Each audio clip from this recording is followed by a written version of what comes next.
Long before the United States had a Congress, a president, or a constitution, people living in the American colonies were already taking part in local government. The colonies were part of the British Empire. The king was across the Atlantic. British officials represented the crown. But thousands of miles away from London, colonial communities had developed political institutions of their own. One of the most important of these institutions was the Colonial Assembly. A colonial assembly was a representative body that dealt with many local matters. It was not a modern democratic parliament in the way we understand one today. Voting rights were limited, and not everyone could participate equally. But assemblies still gave certain colonists a voice in government. Members were generally chosen from among eligible voters in the colony. They met in colonial government buildings and discussed laws, taxes, budgets, and other matters. The exact structure differed from one colony to another. Some colonies had governors appointed by the crown. Others had different arrangements. But in many colonies, an elected assembly became an important part of political life. This created an unusual balance. The governor represented royal authority. The assembly represented local political interests. Neither side could always simply ignore the other. Imagine a small colonial town in the 18th century. Farmers are working their land. Merchants are selling goods. Ships are arriving at the harbor. Local communities need roads repaired. Courthouses need to operate. Officials need to be paid. Taxes have to be collected. All of these things require decisions. And those decisions were often discussed within the colonial government. The assembly could debate how local money should be raised and spent. This gave colonial representatives something very important: influence. They were not independent governments. The crown still had authority. But the assemblies allowed colonists to become accustomed to managing many of their own affairs. Over time, this experience became extremely important. People who participated in colonial government learned how political decisions were made. They learned how to debate. They learned how to negotiate. They learned how to oppose policies they disliked. And they learned that controlling public money could give a representative body significant political power. For many years, this system existed without leading to revolution. The colonists were still British subjects. They still recognized the king. They still considered themselves part of the British Empire. But they were also developing their own political traditions. And those traditions would eventually become one of the foundations of American independence. The power of a colonial assembly could vary, depending on the colony and the period. But one of its most important responsibilities was legislation. Assembly members could debate and pass laws dealing with local matters. These laws could concern property, trade, taxes, roads, courts, local administration, and many other parts of everyday colonial life. But the assembly did not operate completely alone. The governor was still an important part of the system. In many colonies, legislation required the governor's approval. This meant that passing a law could involve negotiation. An assembly might want one thing. The governor might want something different. The two sides would have to find a way forward. Sometimes they reached an agreement. Sometimes they did not. This political struggle was not necessarily unusual. Disagreement was part of colonial politics. But there was another source of power that assemblies controlled: money. Colonial governments needed revenue. Officials needed salaries. Military defenses needed funding. Public buildings needed maintenance. Roads and other projects required money. In many colonies, assemblies had significant influence over taxation and spending. This gave them leverage over governors.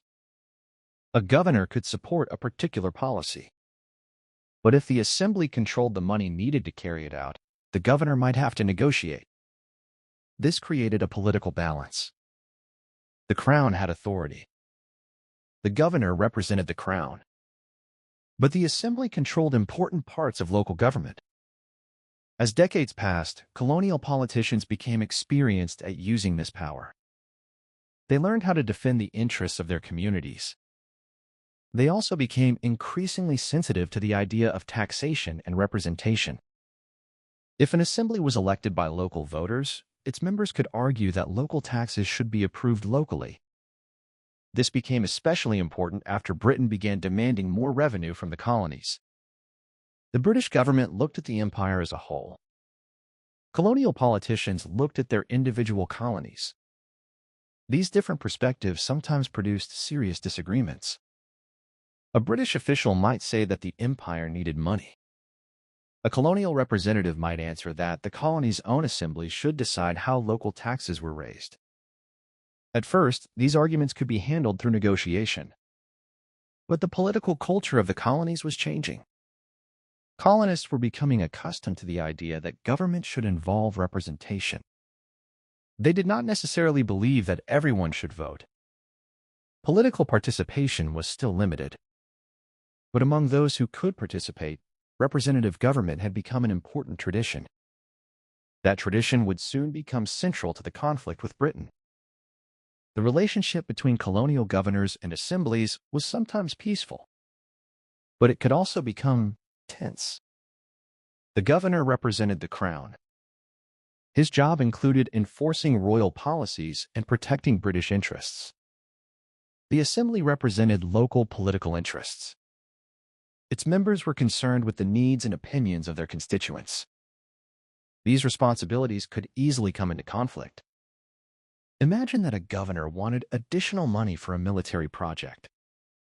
The assembly might agree, or it might demand changes before providing the money. The governor could refuse to approve certain legislation. The assembly could refuse to approve funding. Both sides had tools they could use. This did not always produce a crisis. Often, political leaders negotiated. But repeated disagreements taught colonial politicians something important. They had political power of their own. The assemblies were not simply powerless groups waiting for orders from London. They had become established institutions. Their members had experience. They had supporters. And they controlled important parts of colonial finances. This became especially significant during periods of war. Britain fought several major conflicts during the 18th century. The colonies were affected by these wars. Troops needed supplies. Fortifications needed funding. Local governments had to respond to emergencies. Colonial assemblies often had to raise money and support military efforts. This gave them even more experience with government and public finances. At the same time, Britain increasingly expected the colonies to contribute to the cost of defending the empire. This created a problem. Colonial assemblies believed they had an important role in deciding local taxation. British officials believed the empire also had the authority to impose policies on the colonies. The disagreement was slowly becoming a question of constitutional power. Who had the final word? The governor? The assembly? The crown? Or Parliament in London? There was no simple answer that satisfied everyone. And when Britain began introducing new taxes after the 7 Years' War, the old disagreements became much more serious. Colonial assemblies strongly resisted several British measures. They argued that taxation should involve their own representatives. The British government saw the resistance as a challenge to imperial authority. The colonists saw British intervention as a threat to their political rights. The political system that had once seemed stable was beginning to break apart. By the 1760s and 1770s, colonial assemblies had become much more than local discussion groups. They had become centers of political resistance. Assembly members could debate British policies. They could communicate with other colonies. They could organize opposition. And they could use their control over local finances to pressure royal governors. The most famous examples came from colonies such as Massachusetts and Virginia. Political leaders increasingly argued that their rights as English subjects were being violated. The issue was not simply whether people liked a particular tax. It was about who had the authority to make decisions. This was a constitutional question. The British government believed Parliament had authority over the empire. Many colonial leaders believed their own elected assemblies should control internal colonial taxation. The disagreement became more intense after events such as the Stamp Act, the Boston Tea Party, and the punitive measures imposed by Britain. Colonial assemblies became important places for organizing resistance. Representatives from different colonies began working together. Eventually, colonial leaders created larger continental institutions to coordinate their response to Britain. When fighting began in 1775, many of the same political leaders who had worked within colonial assemblies became leaders of the revolutionary movement. In 1776, independence was declared. The colonial political system was disappearing. But something from that system survived. The experience of representative government. The former colonists already had generations of experience with elected assemblies. They understood debates over taxation. They understood legislative procedures. They understood political disagreement. They understood the importance of controlling public money. These experiences helped shape the government that came after independence. The United States would eventually create state legislatures, a national Congress, and a constitutional system based heavily on representative government. The colonial assemblies had not been modern democracies.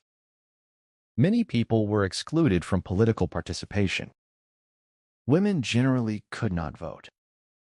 Enslaved people were denied political rights. Many poor people also lacked voting rights. So the system had serious limitations. Yet it still created an important political tradition. It taught generations of colonists that government could involve representatives chosen from their communities. And when Britain attempted to exercise greater authority over the colonies, many colonists feared losing that tradition. The story of the American Revolution, therefore, was not simply a story of 13 colonies suddenly deciding to become independent. For generations, colonial communities had been practicing a limited form of representative government. They had learned how to debate laws. They had learned how to raise taxes. They had learned how to challenge governors.